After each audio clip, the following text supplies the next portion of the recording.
No pressure, none at all. Thank you, Teresa. Thank you, everyone here, for inviting me to speak. My name is Matt. I am a recovered alcoholic.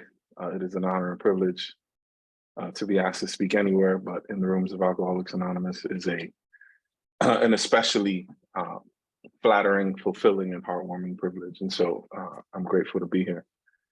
Ali, thank you. It has been a joy to get to know you and walk this journey with you, and to cross the border with a bunch of loonies I love you guys, from my own group, and get to hug you guys up north. It is nice to not have to apologize to the great nation of Canada tonight, because I am wearing a tie, right? And I hear you guys up there are really serious about this tie thing. And so, but in full disclosure, I do have on workout pants, because this is a program of rigorous honesty. And so that's why every time I got up to go get something, I turned my camera off, because I don't want you to see my tights. So my sobriety date is May 19, 2016. I have a sponsor who has a sponsor. I sponsor guys who sponsor guys. My home group is the Bronx Big Book Study. If you have not had the chance to check us out, please do. We're a fun bunch of big book loving maniacs who pretend to be a small meeting when we're a really big meeting. And it's been beautiful to watch so many people get touched by the big book, because during this pandemic, the world was falling apart, and Alcoholics Anonymous collectively decided we wouldn't. And it's been a joy to witness that.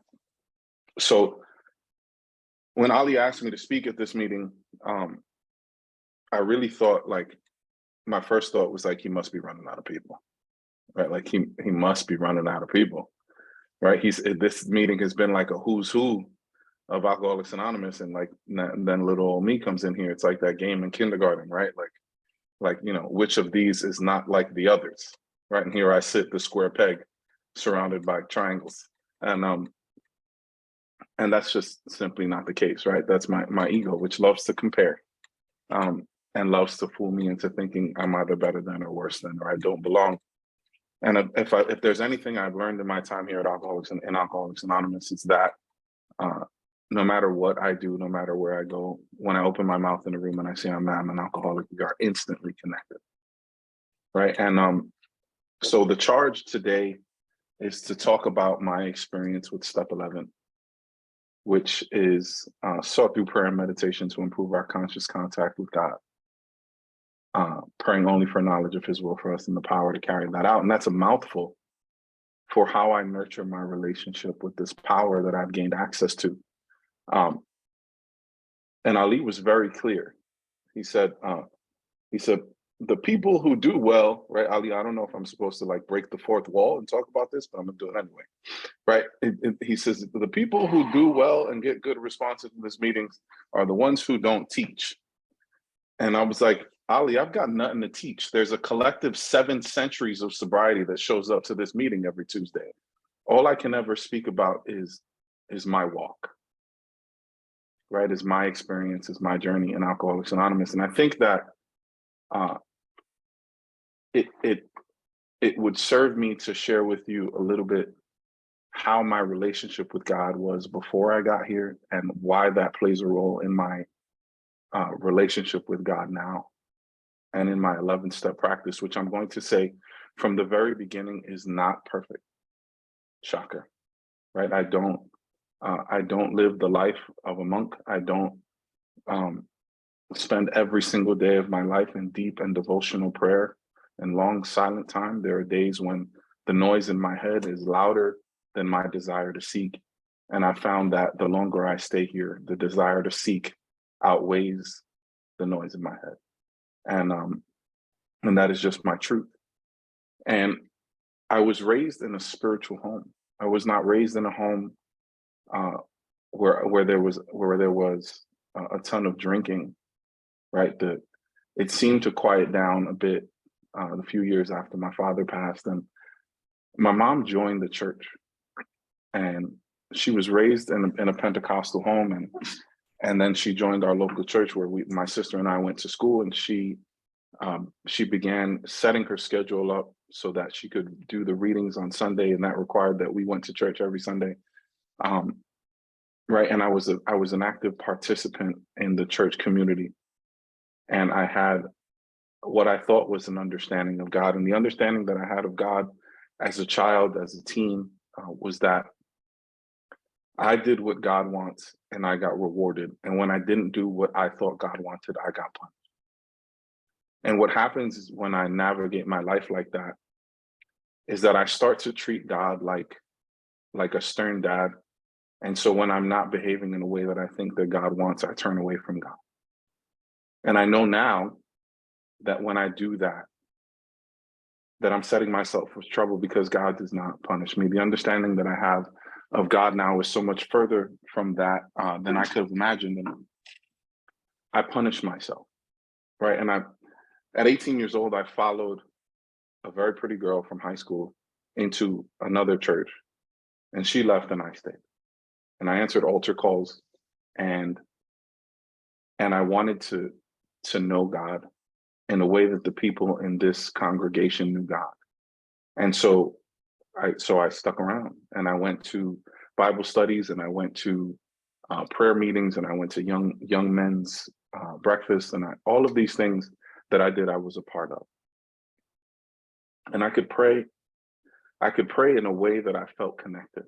I could pray in a way that I felt as if I was tapping into the energy that God put forth. And yet I remember one night when we had like an all-night prayer meeting at the church, and they were doing these small prayer circles, and they group people in their like age groups, kind of like your peers, and everybody was saying prayers out loud. And there were all of these really beautiful prayers going around the circle. And I remember when the circle got to me, I had nothing to say. It was as though I was scared, I was uncomfortable, and I didn't know how to express to the people around me how I spoke to God or what my relationship with God looked like. And I'm not entirely sure why that memory came up as I was reflecting a little bit before the meeting, but it does speak to what it felt like to think I knew God, and then to watch how quickly fear and ego and my need for approval and the opinions of others can cloud that out, right? And so then a few years after that is when alcohol shows up in the picture. And initially, I thought that I could cut you guys out, right? I knew that Alcoholics Anonymous was a path to God, because God plants the seed. And on a rock climbing trip at 21 years old, long before alcoholism would take its hold, a friend of mine was trying to get sober, and the big book was sitting on the front seat as we got in the car to drive home. And I asked him what it was about, and he said that it was about finding a relationship with God. It didn't matter what you called God or how you defined God. It just had to be God.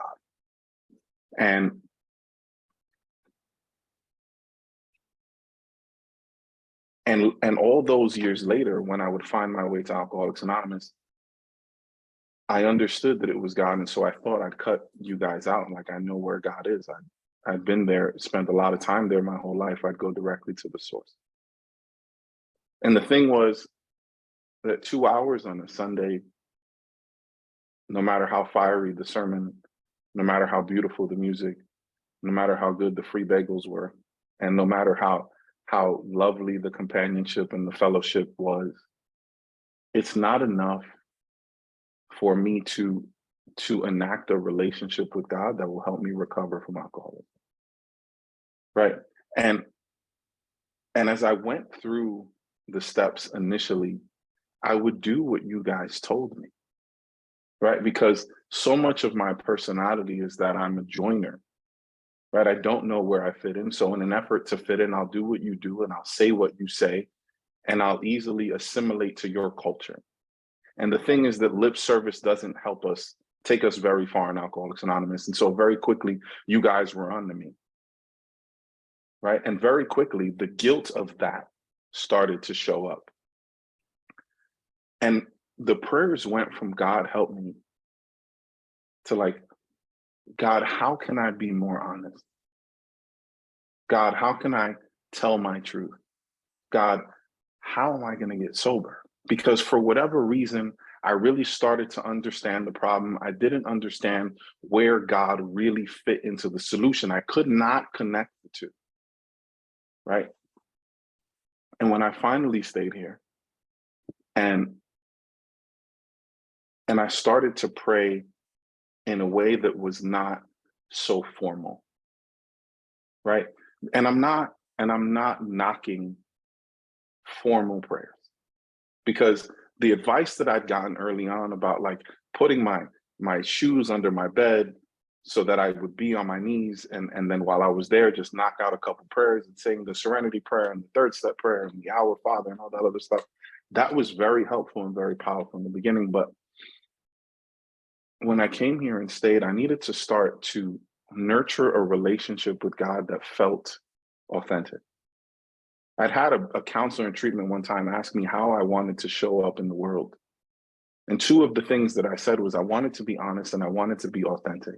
And so much of this program hinges on my ability to be honest with me, right? Just to be honest with me, to look in the mirror and know what my truth is and know where I fall short and know where I stand strong and know what my abilities and my failures are. But the real authenticity for me is like, who do I think I am lying to God? Right? Who do I need to be? Who am I trying to impress? Right?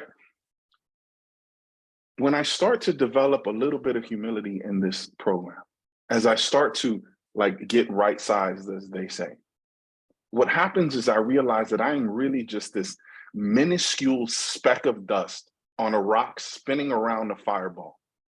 Right? I am not the great I am I thought I was. I am not the person my ego thought I was. But on the flip side of that, right, is in the abundance of the creation that is out in the world, and all of those stars and all of those specks of dust on all of those rocks circling all of those stars. This thing that created all of that stuff decided that the world needed one of me. Right? And there's some part of me that needed to be here at this time on this planet to do what? And I didn't know for so long what that was. And to be honest with you, most days I still don't know what that is, but I know that one of the purposes that I have is to carry a message of how the relationship that I have developed with God today has saved my life. And the process by which I got there can save yours too, if you let me tell you about it. Right? And so I dig, right? I start to dig. My prayers start to become like, I wake up in the morning, I look up at the sky and I say, God, whatever you got for me today, like whatever you got for me today.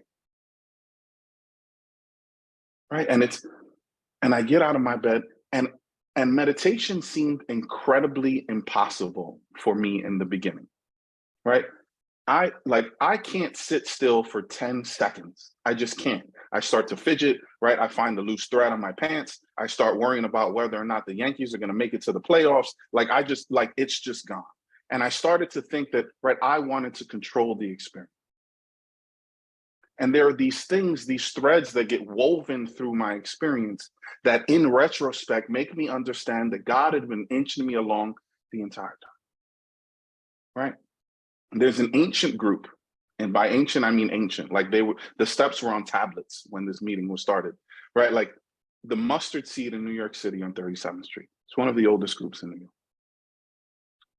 I popped into this meeting by accident, right? One of my favorite things to do living in a cool city like New York, right, is find a gym, find a restaurant, and after I got sober, find a meeting all in the area and make an afternoon out. Right? And I'll find a meeting in the meeting book or on the, online, whatever, and I go do this, and it becomes my thing. And so I pop into the Mustard Seed, and by pure chance, it's a meditation meeting, something that in my sobriety was non-existent at the moment.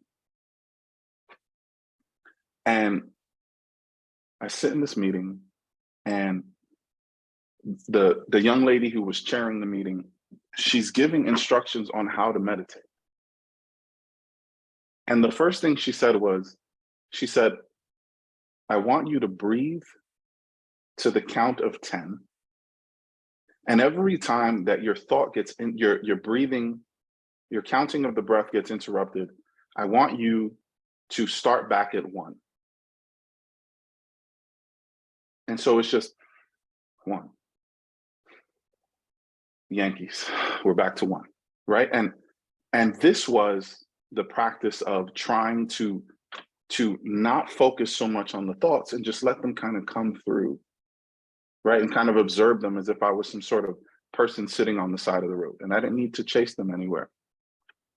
And as I sat in this meeting, I don't remember if the meditation was 5 minutes or 10 minutes, but at some point throughout the meditation, she like coached us and she says, if you can hear your breath, you're doing okay. Right. And I remember like in the midst of all the thoughts, like things were coming up about like puppies that I'd had, like childhood dogs that I had. And like all of this stuff was coming up and I didn't really understand what the process was. And I didn't really understand what the experience was. But what I learned was that Alcoholics Anonymous was right again and I was wrong. Meditation was possible. Sitting quietly to get some direction and to nurture and strengthen the intuition that God was trying to give me so that I can show up in the world in the way that God wants me to was possible. And I got a spark of it in that moment. And I was hooked, right? And because it's the new millennium, right? Whatever that means. I go download every app and I buy every book and I do all of these things, right? Because I told you, I'm a joiner. I like something, I'm going to buy your book, right? I'm going to buy it twice. I'm going to buy a digital copy and I'm going to buy a hard copy because I want to have it with me at all times. And I start to learn about meditation. And I start to learn to sit quiet. And I start to learn that I can sit and turn my attention toward God in prayer, that I can make these requests, that the knowledge of his will be given to me. But if I just ask and I get up and go about my day, there is no time where I reflect on how I'm showing up. There is no time where I get to reflect on maybe God has something for me to say. There's no moment where I get to sift through the thoughts and feel which ones are charged and which ones are calm. Right. And I heard Vic S. from Long Island say that one time in a meeting. And I think that that's the best way that I've learned to really interpret intuitive thought versus like the chatter. Right. My thoughts, my ideas, my little, what is it? My little plans and designs, which I love that he says it that way because it sounds so condescending. And right, like they're always charged. And the thoughts that come from God, the guidance, right, the direction, it comes with a sense of peace and serenity. And what happens is that what I've been looking for the entire time that I got here, was just a little bit of peace of mind. I was looking for a moment where I could be okay right here, right now, being whoever I was in that moment, no matter what that looked like. Right. And at the bar, it was okay because the booze made that possible. Right. Like the guy next to me was my best friend. The bartender, I was going to marry her. Right. The song that I was on the jukebox was the best song I'd ever heard in my life. Right here, right now was always okay. Right. And as I start to go through these steps and I start to like have a willingness and I start to develop hope and I start to surrender and I start to learn about me, my shoulders come creep down, down, down further until they finally relax. Right.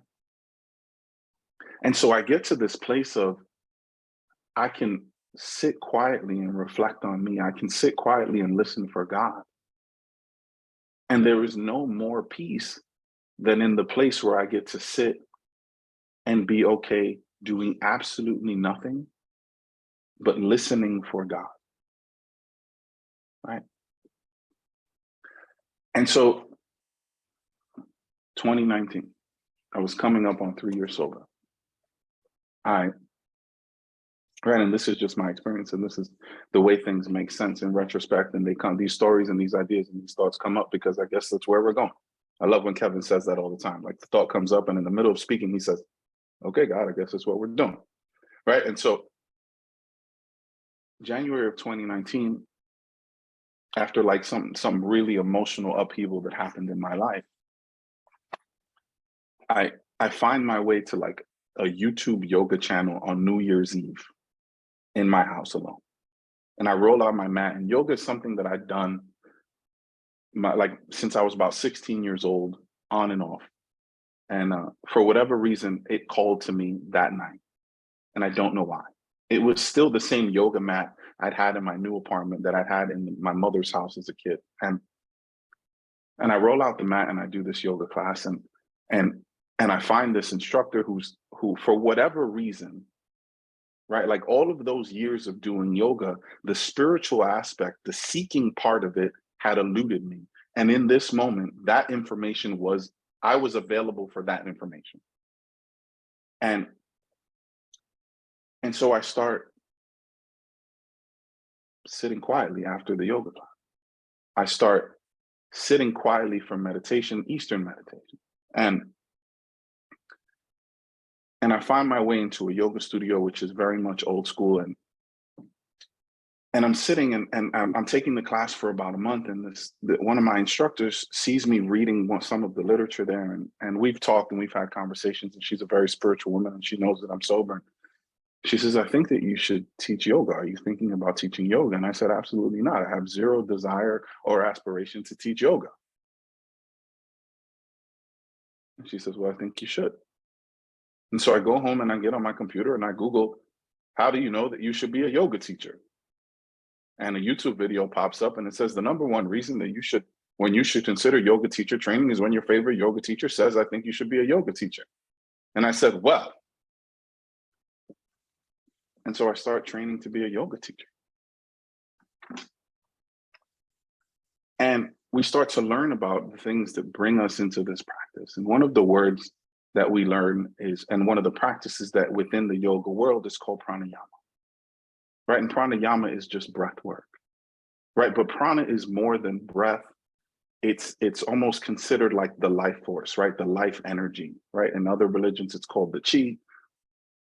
And in Christianity, you might call it the Holy Spirit, right? Whatever it is, it's this divine energy that I get. And I'm sitting as she's teaching us to guide meditations and teaching us on pranayama. And she says, if you can envision the prana, if you can envision the energy, if you can envision the breath, if you can hear for this, you're doing okay. And I'm immediately brought back to that mustard seed meeting where it's like, if this is the idea of the divine energy, when I sit quietly, I'm listening for God, right? The original instructor said, listen for the breath. And Dina said to listen for this divine energy, right? Then I'm doing okay. And I get deep into this meditation practice and it becomes like this spiritual part of my world where it kind of like works parallel with my program here, and the yogic practices have all of these they're called the yamas and the niyamas, these codes by which you live, which very much parallel the steps and teach me how to show up with character and all this other stuff and try and hold me accountable. And I go to a conference and I go to a 6 a.m. meditation meeting where we sit quietly and then we talk about what came up and all this other stuff. And then my very good friend from Arizona, Corey, she gets up to speak and she's speaking about meditation. And she says, this sitting quietly and listening and all this other stuff she says, this is beautiful. This is really wonderful. But this is not what they're talking about in the big book. And my head spins. And I'm like, for a couple years now, I've been trying to cultivate this practice that was going to turn me into the Dalai Lama himself, that was going to connect me to God in a way that like I levitated or I glowed or like whatever it was.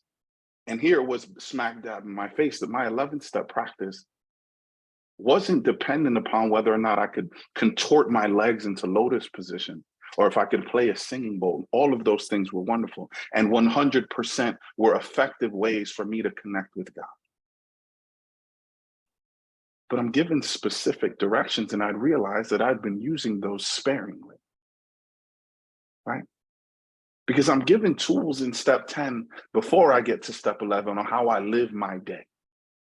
right? I've been given actions on how I show up in the world on a daily basis. And when I fall short of the ideal, how I mend that, how I attack that, how I approach that, how I reconnect with God and reconnect with you, because that's the purpose of the whole thing.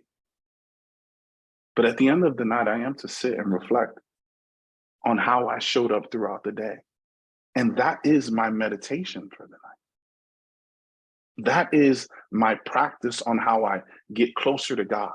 Where was I resentful, right? Where did I fall short? What could I have done better? All of these questions that we see in the big book, right? When I retire at night. But the part that we don't, at least in my opinion, which I try to keep to a minimum, but you guys asked me to speak, so I'm going to give it to you anyway, right? Well, the part that we don't emphasize enough is at the end of that, we are asked to ask for God's forgiveness, right? What I do after I sit all of that, which is supposed to be constructive and not destructive, God's not beating me up. Why would I spend any amount of time beating myself? What I am asked to do is acknowledge, own, and honor my own humanity. God, guess what? I tried a couple times today to play you, and I failed yet again. Because my nurturing my relationship with God as I move through my sobriety is digging through the places in my day where agnosticism is still present. Because the longer I get sober, from time to time, my mind starts to convince me I'm too sober for that. I'm too spiritual for that. I shouldn't be struggling with that. I don't need to talk about that. I shouldn't be behaving like that. So don't, right? Like, it's just shove it under the rug, tell God you didn't, go about your day. And that's not how it's supposed to go. What I'm supposed to do, and what I've found the most effective in my journey, is to say at the end of the day, you know, I was resentful at so-and-so. And I take it through the comments. I take it through this practice of like, why did I feel that way? What was it affecting about me? What was my role in all of that? Where was I experiencing fear? What part of the outcomes of my day was I yet again, 6 years sober, trying to control? What could I have done better? There's always something I could have done better. Did I try my hardest to help somebody today? Did I reach out to, did I go to a meeting, right? Did I smile?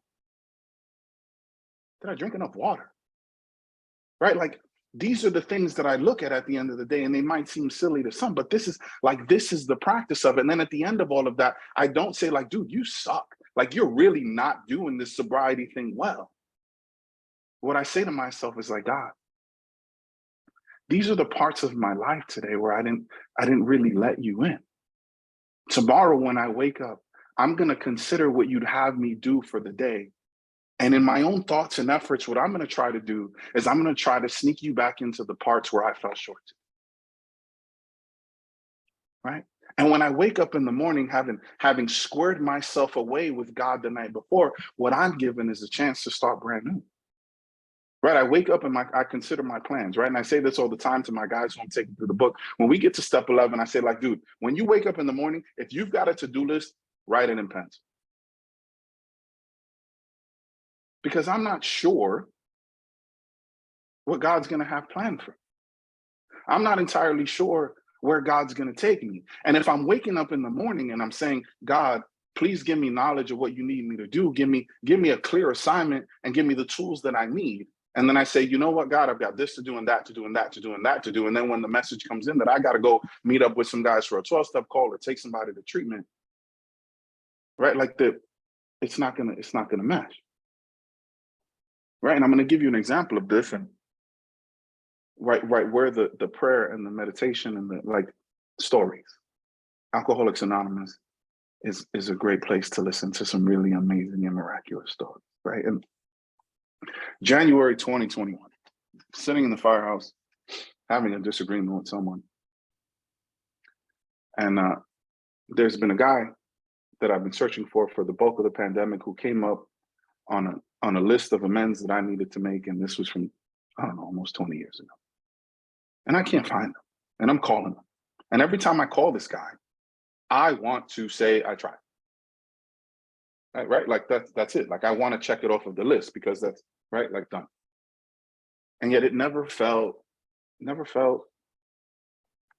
And so I'm having a disagreement with someone on the phone, and I don't know what to do, and I don't want to be old Matt. And so I say, I got to go. And I slam the phone on the table in the firehouse. Boom. And I look up and I say, God, help me with this one. And no sooner does the phone ring, and it's Bruce, the guy I've been looking for the past however many months. And I pick up the phone and I offer my amends to Bruce, and we laugh and we joke and we reminisce a little bit. And he tells me that that when the pandemic hit, he loaded up his 2 golden retrievers and his wife and his kids, and they drove to Mexico, and they just got back. Now, Bruce and I have been, part of my, one of the biggest passions of my life is that I've been rock climbing. This spring will be 20 years. And Bruce was the guy who introduced me to it, but there was a trio of us. And the third guy was this guy named Jason, who had bounced around the entire world. Climbers are like that. They are the perpetual guy on the couch, right? And so Jason had been in Oregon and Colorado and Texas and all of these other places, and I hadn't heard from Jason in a very long time. And Bruce says, he says, dude, I'm really happy to hear that you're sober, but I have a favor to ask you. He says, you remember Jason? I said, of course I remember Jason. He says, Jason's in Jamaica, Queens, which is 10 miles from my house. He says he's in a treatment center, dude, and he's in a bad way. Is there any chance you can reach out to Jason? I said, absolutely. He texts me over Jason's number. I get off the phone with him. I call Jason. That Sunday, we're sitting in the diner. We're going over the paper. Right? Because I can't manufacture that kind of stuff.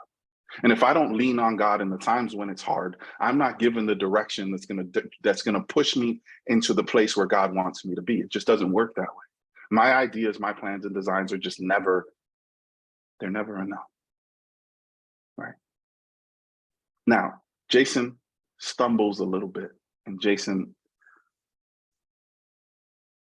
so there's this morning I get off of work, right? And if anybody knows anything about me, right, like Grandpa Marty does, is that I've got a maniacal, adorable 2-year-old who lives in my home, right? And she is the coolest, most wonderful thing on the planet. And one of the most amazing gifts of my sobriety is that I get to be her and her brother's dad, period. It is the joy of my life. And it was a beautiful spring day. And I'd just gotten off of a 24-hour shift. And there's this room in the basement of the firehouse, which has no windows. And I go down there a lot to sit and do my meditation when we get a break from doing whatever we're doing. And I'm getting ready to get off of work, and I'm just waiting for somebody to walk in the door and say, you get to go home. So I go down there to do my prayer and my meditation. And I sit there and I ask what I always ask. I say, God, give me the direction, right? And give me the tools, give me whatever it is you need. And I just sit quietly.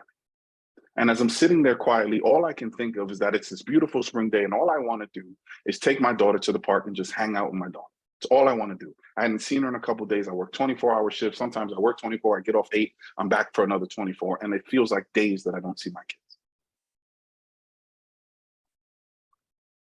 And as I'm leaving work, I go get my daughter, and I get a phone call from Jason's mom.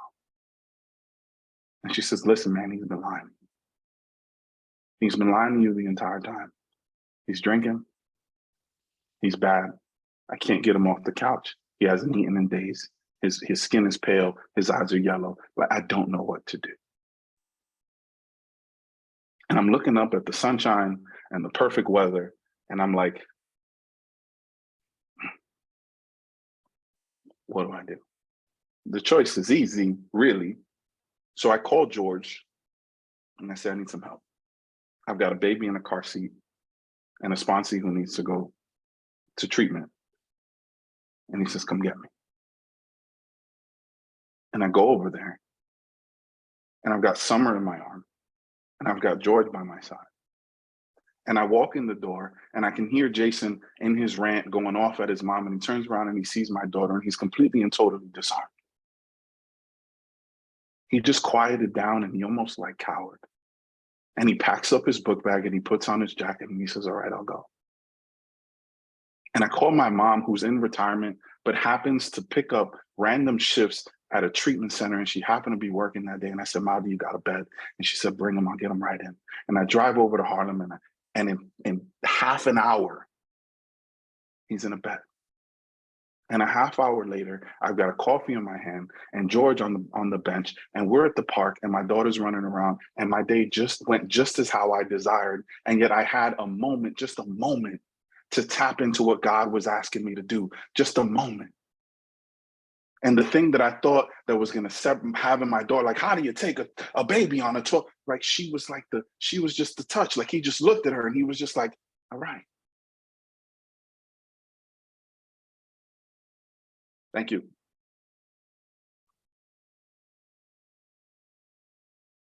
And this is how, right? Like Alex says all the time, right? My faith is the result of results, right? Something from the moment when I get here has to take like the bit of willingness that I can muster to this belief, right? And the belief has to turn into faith, right? And the only way that that happens is that no matter what comes my way, I continue to walk towards God, right? I continue to walk towards God.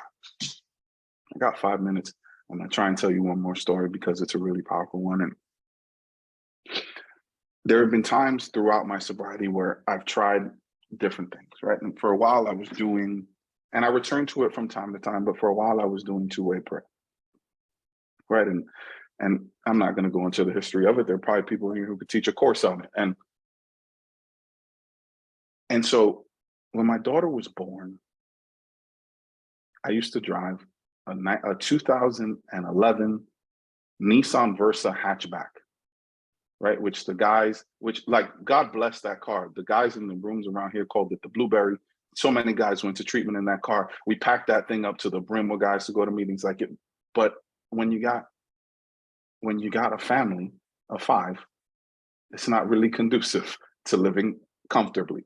And I'm still in the process of repairing my credit, right? Like, I'm still making financial amends, right, and I don't know what I'm going to do. And I'm scrambling, and I'm going to all of these different like dealerships, and I'm getting ready to like sign my life away. Like, you can have both my pinky toes, just give me like a compact SUV, please, something. And I finally like walk out, and out of like the second or third dealership that I go to, it occurs to me that maybe I should surrender this entire thing. And as I'm walking out of this dealership on like the strip that has all the dealerships, and I'm like, God, like, this is your deal, right? Like, this is your deal. Like, I'll deal with the Blueberry as long as I got to deal with the Blueberry, but this is your deal, right? Because all of these old fears start to come up, right? Like, how am I going to provide? How am I going to protect? How am I going to this and all of this other stuff? And like, all of those things have been quelled time and time again when God has shown me that he's going to give me the ability to do those things. And so again, right, in the firehouse, and I'm sitting, and not my firehouse, right, upstairs in their bunk room somewhere, and I decide to take this thing in a two-way prayer, right? And I'm getting ready, and I got my pen and paper for when the thoughts come to write all of these things down. And I say my prayer, and I sit quietly, and 10 seconds into it, this really quiet whisper comes into my mind, and it says, stop looking. That's it. And then quiet, right? And I can count on 0 fingers the amount of times that my mind went as quiet as it went that moment, right? It was like white noise. Anybody remember the old TVs? It was like that. Some of you guys are too young for that. I get it, millennials, right? Or Gen Z, whatever. And so I go downstairs after this, and that was the duration of the meditation. There was nothing to write down on the paper but stop looking. And I go downstairs, and I step out of the door, and there's this very quiet African dude who works at this firehouse, and he's a very spiritual man. And he's always one of those people who like just connects, right? Like, just connects. And I walk out of the door, and nobody knows what I'm doing. This is a private space upstairs where I was doing this. And I walk out of the door, and he says, you know, Matt, what are you going to do with your family growing in that little car? And I'm like, you got to be kidding me, right? Like, and so he says, you know, I drive Jeeps my whole life. I drive Jeeps. He says, why aren't you looking at getting a Jeep? wasn't even on my radar. So I go and I have breakfast and I have coffee and I sit down and I go on this app on my phone and I see a Jeep that fits my budget and I apply. And I get the Jeep. And then I go online for the insurance and Geico offers me insurance at half the price because of what I do for a living. But wait, there's more. So they say I got to get all these papers together and I'm scrambling and they say, if you can get the papers in by 8 o'clock tonight, you can get your car by Tuesday, right? It's the company that brings you the giant car on the white flatbed. They just bring it to your house and you're like, thanks, man. Have a nice day. And so I scramble, I get all the papers together and I'll never forget, it's 7:13. Now the company's offices are based in Scottsdale, Arizona. It's 7:13 and they keep telling me on the phone, right, in between like Olivia Newton-John songs, that it's gonna be like, your wait time is 5 minutes. Your wait time is 7 minutes. Your wait time is, right? And it's 7:58. And somebody answers the phone. And he says, Mr. Tizol, I'm looking through over your paperwork. Everything looks fine. It looks like your car is going to be delivered Tuesday. And I start crying, right? I start crying. Like, this is all happening over the course of 16 hours or whatever. And I say, listen, man, I don't know why I'm telling you this. I said, but I'm sober. And this is the first time I've ever been able to get a car in my name. And while that might not mean something to a lot of people, like, I'm starting to get to show up in life the way that I think that God wants me to show up. And I'm overwhelmed with emotion. And he chuckles. He says, I get it, man. I just celebrated 10 years. Right? Like, you can't manufacture that kind of stuff. You can't put together something that powerful. You can't get that kind of confirmation when I'm running around, living life the way that I used to live, trying to run my life through the front of my head like a ram. But I'm given the opportunity time and time again to just strengthen and nurture my relationship with God so that I can get closer to God. And the thing is that the more that I do that, the more opportunities God just spins me right around and gives me opportunities to be helpful to you, to get closer to you, to receive the love that you give me. Right? And no matter how much I fall or falter, and I love Ali stresses this a lot when he speaks, right? No matter how much I stumble, I get to return to that. I get to review my day. I get to consider my plans. I get to just turn my attention towards God, right? And the reason that I picked the reading that I did as I was reading and I sat quietly on my bed as I was just kind of reflecting on what I was going to talk about is because something changes along the way where it's like the prayer no longer needs to be transactional. I don't reach out to God for some sort of electrification, right? What happens is that when I step off of my mat after my prayer and meditation, when I lay down my head after I review my day, right? I feel different and I know God differently. That's it. I know God differently, right? My new sponsor, and I'll end with this. My new sponsor recently sat down with me as before we're about to start. He said, like, give me something that describes your conception of God. And I said, it's in the knowing. It's in the knowing. It's in developing a relationship so much that, like, I can almost feel the God inside of me that you guys have been talking about the entire time. I want to thank you guys for allowing me to share with you this evening.